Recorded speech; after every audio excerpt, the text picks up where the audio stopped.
Thiago Prade. Oi, eu sou a Elisa. Meu nome é Evandro. Meu nome é Zé Adão Barbosa. Oi, eu sou a Úrsula. Bom, meu nome é Antônio Carlos Falcão. Eu sou a Mirna Spritzer. Meu nome é Irene Britsky. Eu sou Janaína Kremer.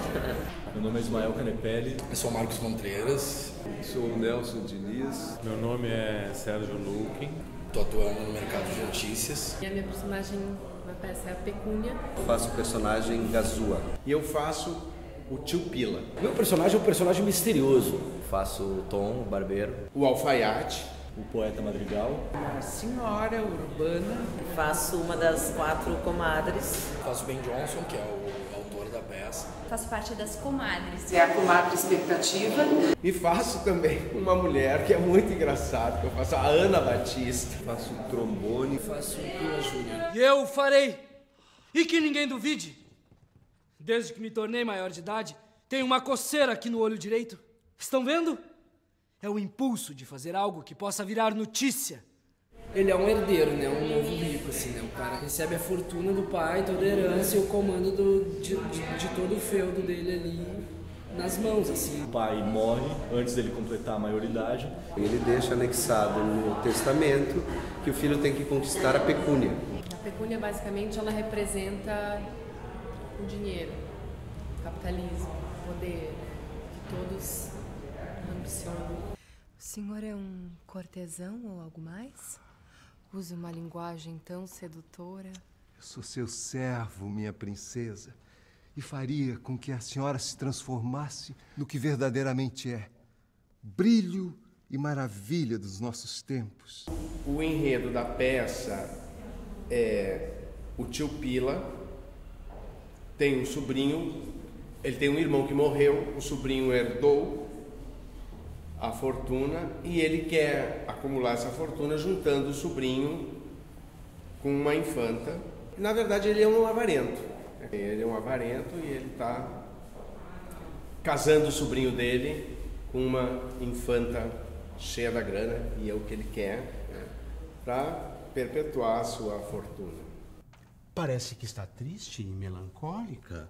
Não tem mais aquele olhar reluzente, minha deusa, minha preciosa pecúnia. Nos últimos dias, seu valor caiu num cálculo rápido, uns 2%. Mas eu continuo um escravo de sua estima. Quando ando pelas ruas, posso ouvir os patifes sussurrando e me apontando. Lá vai o velho Pila, o rico velho Pila, escravo do dinheiro, burro de carga da senhora Pecúnia, sórdido velhaco, sovino até nos sonhos, vende os presentes que recebe, carnes, aves, peixes, e vive como um rato velho e grisalho, roendo os restos mofados. É o que eu escuto e sofro, feliz.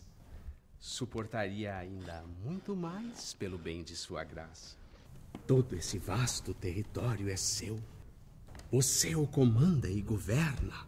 Toda a honra do mundo, a honestidade, a boa reputação e também a boa fé, ouso dizer sem risco, pertencem à Rainha Pecúnia. A peça conta a história do aparecimento da distribuição de notícias, né? Quando no mercado londrino surgiu esse novo negócio, que é a venda de notícias. As pessoas compravam as notícias, iam escolher que notícias elas queriam receber. E é um momento então onde tá aquele vilarejo, aquele lugar tá passando por uma mudança, né? Que o monarca cai, assume um outro, tá saindo essa nova imprensa, esse novo poder, né? Porque depois a mídia entra como um quarto poder e tal dentro da coisa. Chama o mercado de notícias, que vem a ser a agência que o jovem Pila Júnior compra com a herança do seu pai, que falsamente morreu. Mas ele não morre, né? Ele se finge de morto para deixar a herança para o filho, para ver o que ele vai fazer com esse dinheiro. Mas na verdade é toda essa trama do jovem Pila, que começa a esbanjar toda a fortuna do pai e é meio enganado pelo Gazua, que seria malvadão que pega dinheiro da onde ele consegue. O Gazu, ele quer ficar com todo o dinheiro. Ele quer ficar com o dinheiro de todo mundo. Quer ficar com o dinheiro do Pila Júnior, quer ficar com o dinheiro do velho Pila e quer ficar com o dinheiro do mercado de notícias. O senhor Trombone, chefe e gerente do mercado de notícias, pensa que por suas habilidades e pelo luxo do seu grande escritório vai atraí-la. Ele deduziu que ela é uma mulher. Portanto, assim que ouvir falar deste novo negócio, virá visitá-lo. Todas gostam de emoções e novidades, mas é o senhor, um personagem de grande generosidade e belo figurino, que deverá conquistá-la. E no final, como um bom final de melodrama, o Pila Sênior se despe dos seus andrajos de mendigo, se revela ao filho, né, e entrega os seus andrajos para que então o filho, que ele considera um traidor, né, vá viver na sarjeta. Uma ideia esplêndida me veio à mente. Vou construir uma escola. Eu e minha pecúnia. Excelente ideia! E você? Vai me explicar todo o Código Civil e meus contratos de transmissão de títulos de propriedade. E redigi-lo, senhor. Encaminhar todos os trâmites, administrar suas terras, cobrar os aluguéis, cuidar da papelada! Mas antes é necessário transmitir os bens que estão sob sua posse inalienável. É preciso uma procuração para isso. Senhor. Mas eu vou impedir. Eu, o afetuoso e complacente pai de Vossa Excelência, seu devotado camareiro, servo perdido, que fez isso para testar que uso você daria pecúnia quando a conquistasse. Depois do que vi, levarei a senhora comigo para casa sob custódia, assim como suas criadas. E para você, eu deixo os meus farrapos, para que viva na miséria. E o pai restitui a sua fortuna, a sua honra e, no final, se reconcilia com o filho. Você pode ver, por toda essa confusão, que seus companheiros não passam de uma raça pobre, medrosa e culpada, de homens incapazes de conviver com sopro de verdade. Conscientes da sua própria falta de honestidade e espírito, fugiram apavorados com o terror que eles mesmos causaram. E mais, seu retumbante Capitão Trombone e os outros, tão confiantes quanto a fanfarra dos metais, ousam colocar qualquer desgraça sob a lente do ridículo, com a desculpa da piada debocham das coisas mais sérias, quando não sagradas. Quem é este? Meu irmão? De volta à vida?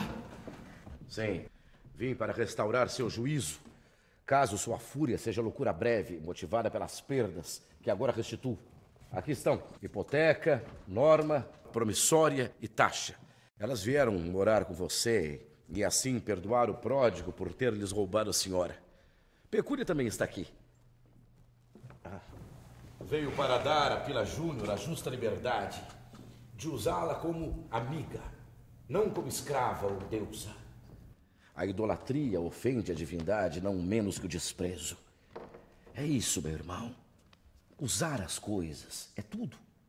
Tê-las é nada. O pardal de plumagem rala voa, enquanto o orgulhoso pavão coberto de plumas arrasta sua longa cauda varrendo o chão. Agradeço, meu irmão, pela luz que me traz. Vou evitar tudo isso. Primeiro, vou libertar meus cães. Acho que é contra a lei, violação do processo devido, o que fiz com eles. Pela Constituição, não poderiam ser processados nem presos. É o que me aconselha agora o meu sábio conselheiro, que é também meu cozinheiro. Ainda que tenha sido ele que me mostrou o caminho das pedras. Eu? Mas o que eu fiz? Eu prendi alguém? Silêncio! O falastrão Gazua, seu hóspede, deve tê-lo contagiado, mas eu já o coloquei em segurança com pulseiras de aço. E agora eu devolvo essas servas à sua dama em liberdade, com alegria no coração e nas faces. É chegada a hora da sua alforria. Nós lhe agradecemos, Senhor. E por fim, ao meu sobrinho, deixo minha casa, bens, terras, tudo, menos os meus pecados. Estes eu limpo beijando esta dama, que também lhe ofereço e junto às suas mãos. E se os espectadores quiserem se juntar a eles, nós agradecemos. E desejamos que todos, assim como eu, desfrutem de pecúnia. E assim, pecúnia também deseja, pois ela muito lhes pode ser útil. Nem escrava de prazeres tolos, nem feitora de desejos justos, mas ensinando uma lição que vale ouro. Ao jovem pródigo como viver, ao velho avarento como morrer. Aqueles com a mente sã, estes com simplicidade.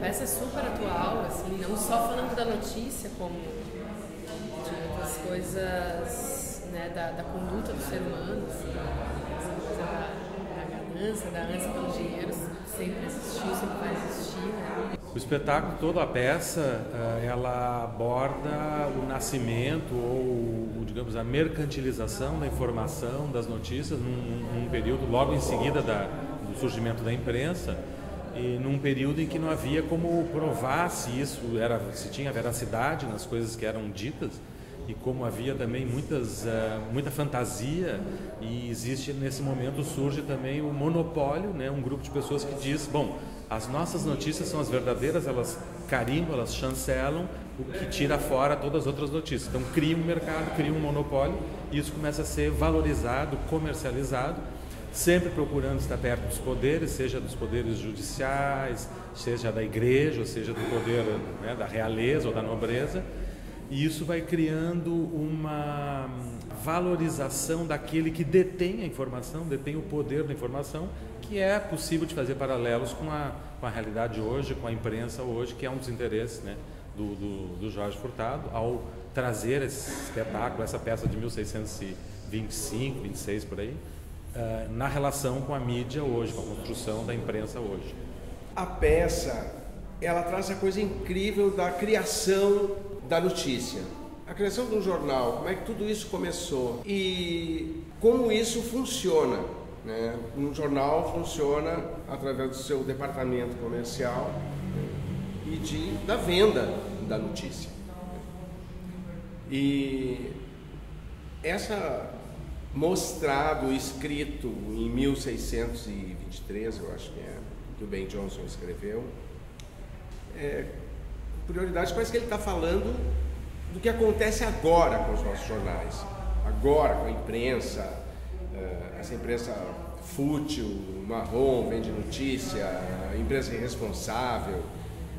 Então, ele fala disso, ele fala do início do jornal, como é que o jornal vende notícias, as pessoas vão lá comprar a notícia.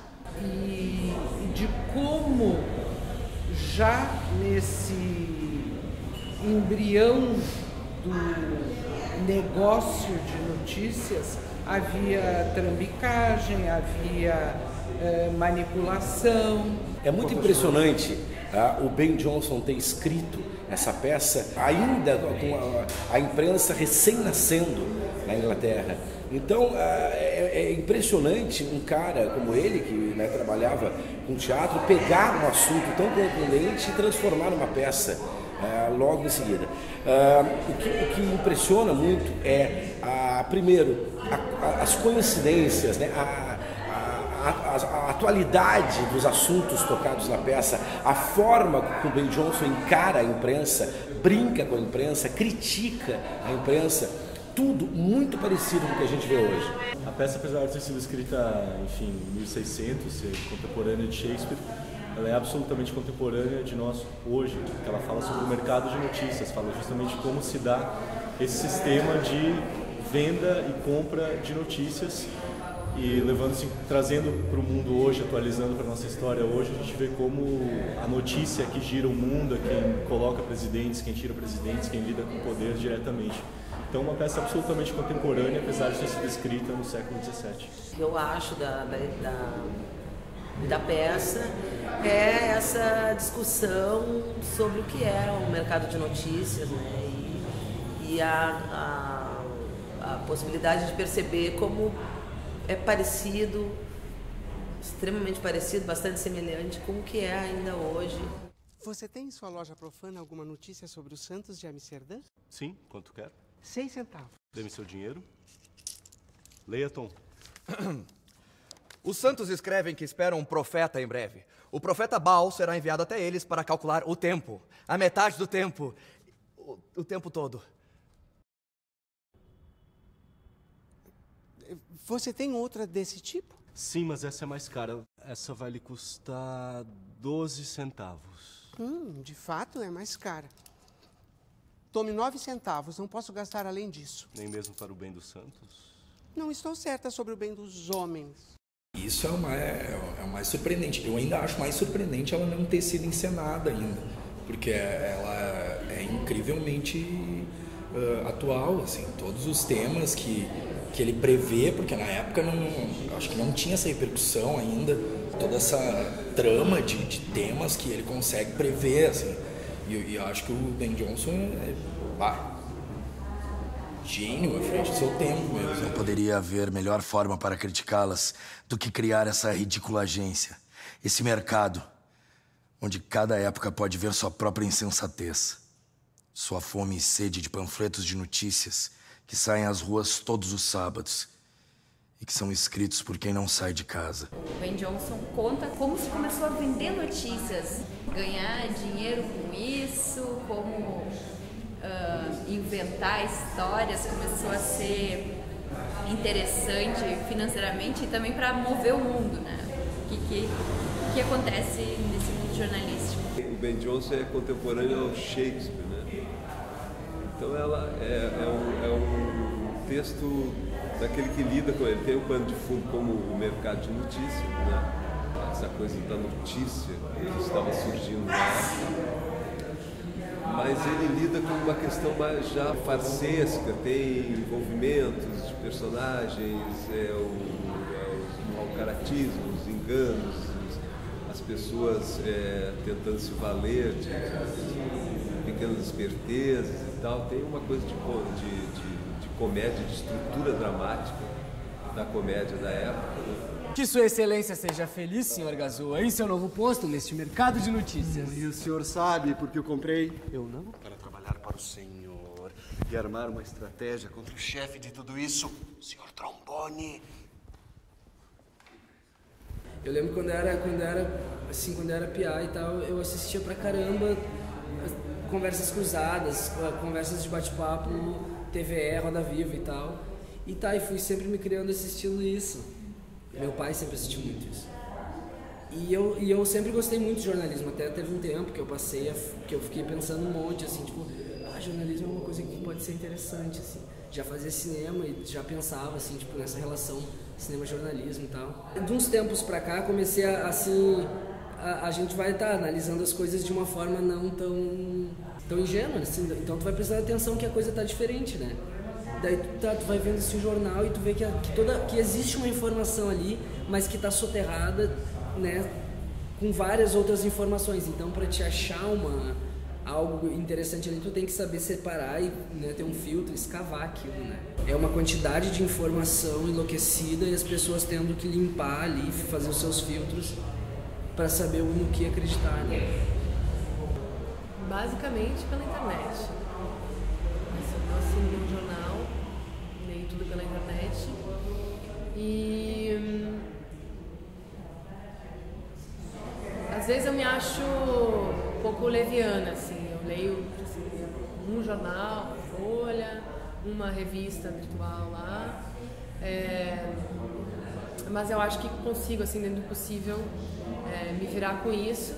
Mas acho que hoje fica muito difícil saber, às vezes, se uma notícia é 100% verdadeira ou se é 100% correta.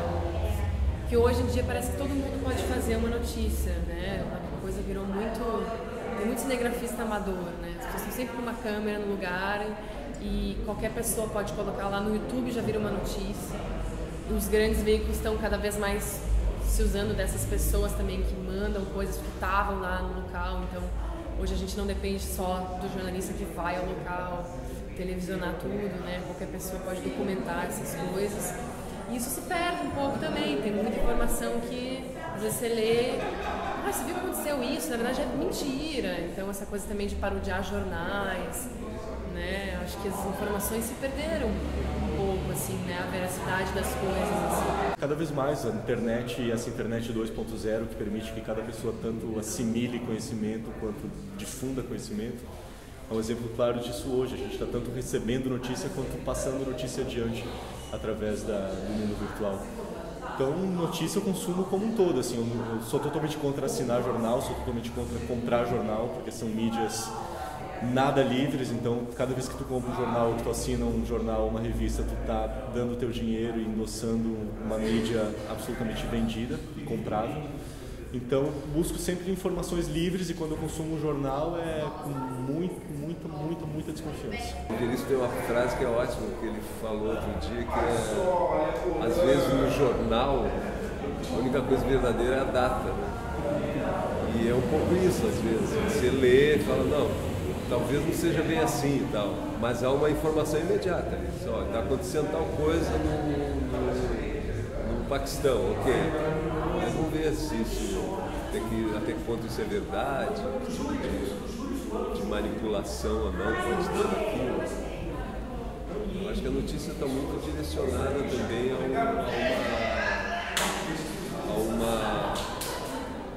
um determinado raciocínio, né? Fazer com que as pessoas acreditem em determinadas coisas. Às vezes eu percebo um pouco isso. Assim. Eu vivo a notícia, eu sou um artista, eu tenho que estar extremamente atualizado. Eu leio 3 jornais diários, né? Leio revistas, né? Todo tipo de revista que me interessa. Quando eu passo numa banca e eu vejo uma manchete que me interessa, eu já compro a revista para investigar. Eu acho imprescindível o homem contemporâneo, né, estar atualizado. E estar atualizado não quer dizer ler qualquer notícia, é ler a notícia, né, com uma visão crítica, né, do que está sendo contado, ter uma comparação, essa mesma notícia de várias fontes, né, para que tu possa comparar, né, as impressões de cada jornalista. Eu sou assim meio que um rato de notícia. Eu gosto muito de ver os telejornais. Eu quase não leio jornal, vejo mais pela internet. E assisto muito os telejornais, gosto muito de documentário.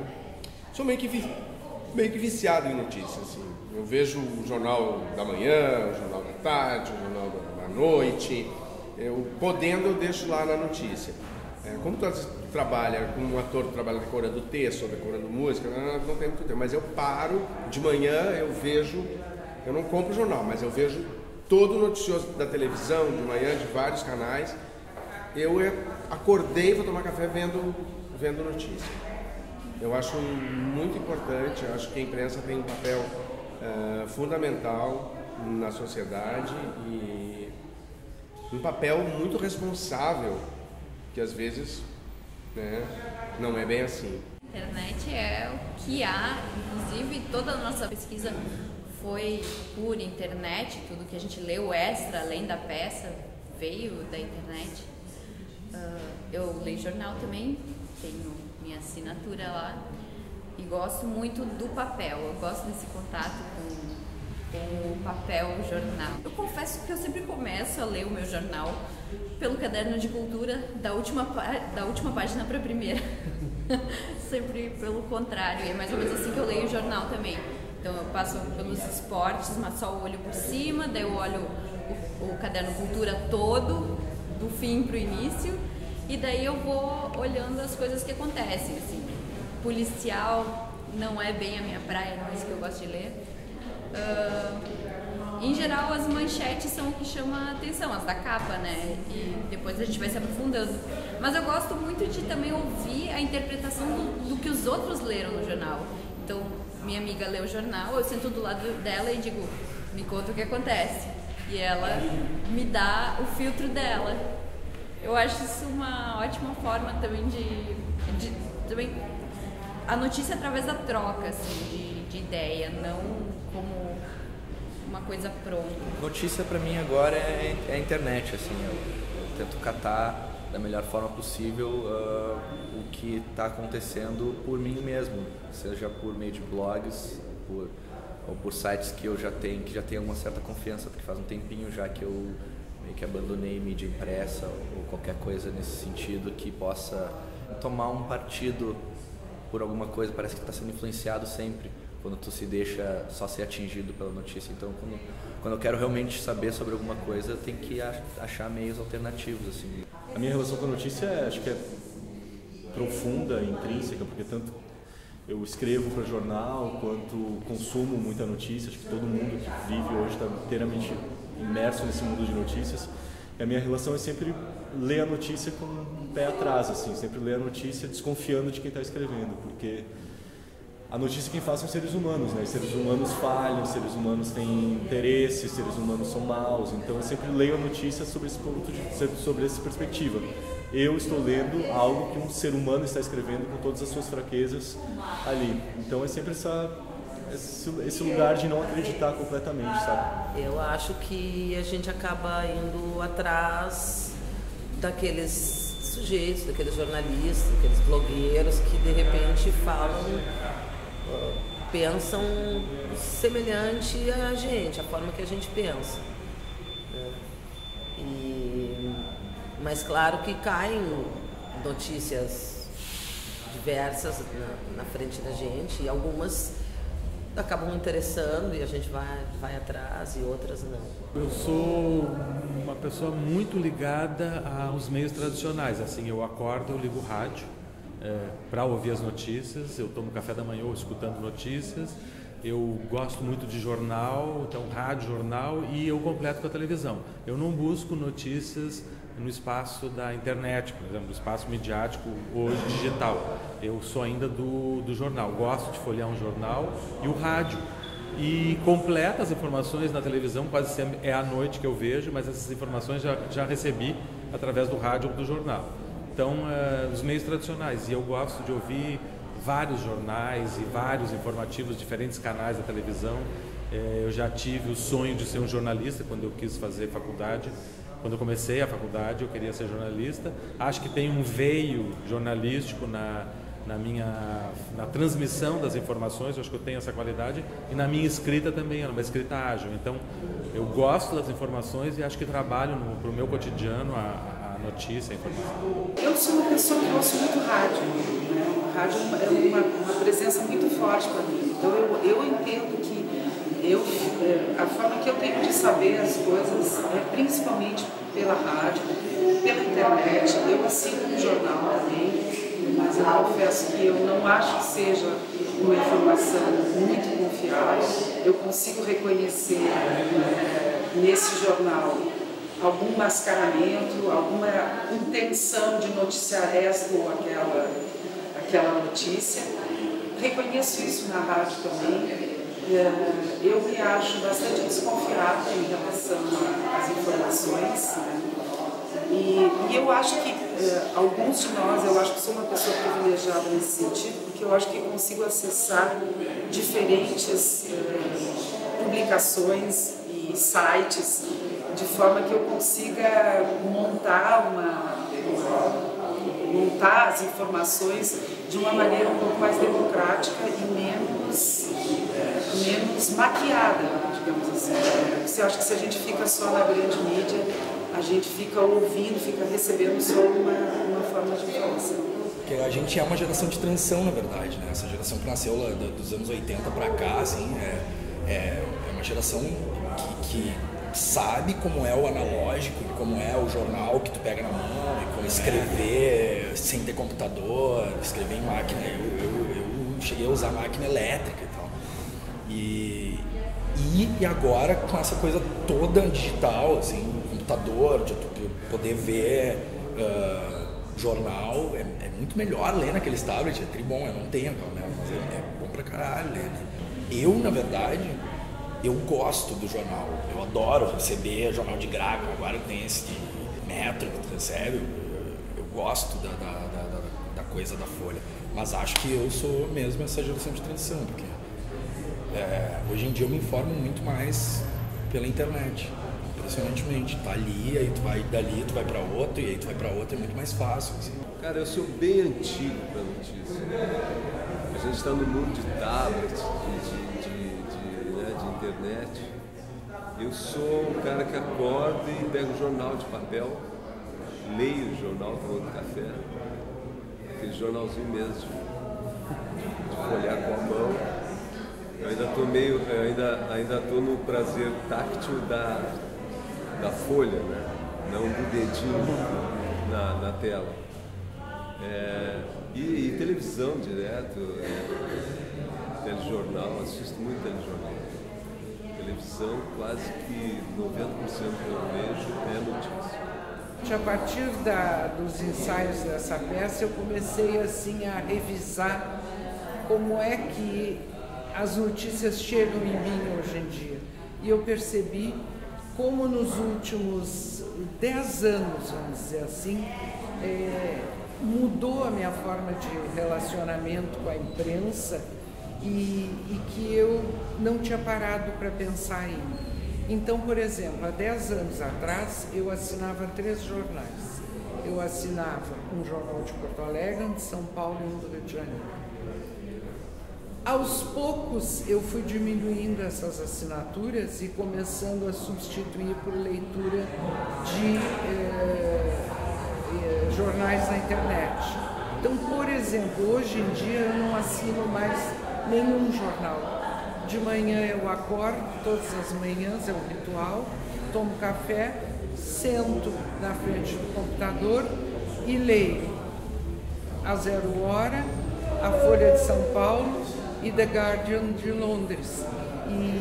E assim, digamos assim, eu tenho um resumo das principais ocorrências na minha cidade, no meu país e no mundo. E eu não tinha me dado conta dessa evolução. Eu falei 10 anos, mas talvez seja menos, talvez seja 6 anos e eu não tenha sequer percebido. Então é muito impressionante essa rapidez com que eu mudei os hábitos sem perceber que estava acontecendo uma mudança comigo, no meu cotidiano. Acho que esse trabalho aqui, antes de mais nada, é um ato político. A gente está discutindo aqui questões que são fundamentais, que se discutem no Brasil, que é o papel da imprensa, o quanto a imprensa é vendida, o quanto a imprensa se vende no Brasil e no mundo. Então, acho que, antes de mais, além de um filme, mais do que um filme, mais do que uma peça, mais do que qualquer coisa, que a gente está fazendo é propor uma discussão política fundamental para o Brasil hoje. É impressionante pensar que uma peça com 400 anos... ela tem a tamanha atualidade na crítica que ela faz ao poder da mídia, ao poder da verdade, quem é que detém a verdade, quais são os grupos que podem ser os detentores ou vender, né, para um grande público as verdades. Isso ela está em debate na peça de uma maneira romanceada, né, numa dramaturgia romanceada, mas ela toca em pontos fundamentais, que é um interesse constante pelo dinheiro, o que o dinheiro pode comprar e como ele manipula a informação. Dependendo da posição da pessoa, desses poderes que aparecem nesses personagens, que eles são arquetípicos, a gente pode fazer um paralelo imediato com situações bem cotidianas hoje, né, em 2013, de 1630 para 2013, ela se aproxima, ela se afasta na linguagem, até nos figurinos, como esse que eu estou usando, mas ela se aproxima no tema, no que ela toca de mais contundente na relação do homem com a verdade ou com a informação.